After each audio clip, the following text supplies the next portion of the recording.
எல்லாருக்கும் big hi, welcome to my channel. இன்னைக்கு நம்ம பார்க்க போற ரெசிபி ரொம்பவே ஹெல்தியான அவல் லட்டு தான். வாங்க எப்படி செய்யலாம்னு பார்க்கலாம். ஃபர்ஸ்ட் ஸ்டவ் ஆன் பண்ணிக்கோங்க. மேலே கடாய் வச்சு கடாய் ஹீட் ஆனவுடனே 1 கப் அவல் போட்டு நல்லா ஃப்ரை பண்ணிக்கோங்க. அவலோட கலர் மாறணும்னு அவசியம் இல்லை, லைட்டா கிறிஸ்பினஸ் வர்றதுக்காக ஒரு 2-3 நிமிஷம் வரைக்கும் வறுத்து எடுத்துக்கலாம். அவல் நல்லா சூடாகிற அளவுக்கு வறுத்து எடுத்தாச்சு. அதை பிளேட்ல கொட்டி ஆற வச்சுக்கலாம். அவல் வறுத்த கடாயிலே மறுபடியும் 1 ஸ்பூன் நெய் ஆட் பண்ணிக்கோங்க. நெய்ல ஒரு 1/4 கப் அளவுக்கு திருகின தேங்காய் ஆட் பண்ணி நல்லா வறுத்துக்கோங்க. வறுத்த தேங்காய் ஆட் பண்ணீங்கன்னா ஸ்வீட் வந்து ஒரு 3-4 நாள் வச்சு சாப்பிட்டாலும் கெடாம இருக்கும். பாருங்க, தேங்காய் நல்லா ட்ரை ஆயிடுச்சு.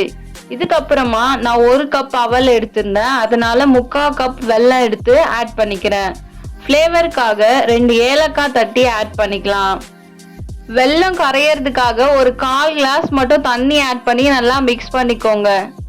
பாருங்க, வெல்லம் நல்லா மெல்ட் ஆயிடுச்சு. இந்த டைம்ல நம்ம வறுத்து வச்ச அவல் கூட ஒரு கைப்பிடி வேர்க்கடலை சேர்த்து நல்லா ஃபைனா அரைச்சி எடுத்துக்கோங்க. நம்ம அரைச்சி வச்ச மிக்ஸை ஆல்ரெடி ரெடி பண்ணி வச்சிருந்த வெல்லத்துல சேர்த்து நல்லா மிக்ஸ் பண்ணிக்கோங்க.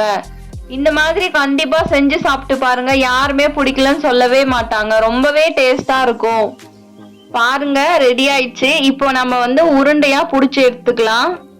ரொம்ப ஆற வச்சு பிடிக்க தேவையில்ல, ஒரு மிதமான சூட்ல இருக்கும்போது உருண்டை பிடிச்சி வச்சுக்கலாம்.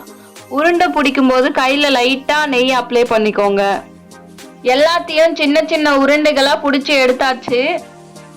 ரொம்பவே கம்மியான நேரத்துல ரொம்பவே டேஸ்டான ஒரு ஸ்நாக்ஸ் ரெசிபி நம்ம செஞ்சாச்சு. நீங்களும் ட்ரை பண்ணி பார்த்துட்டு எப்படி இருந்துச்சுன்னு கமெண்ட் பண்ணுங்க.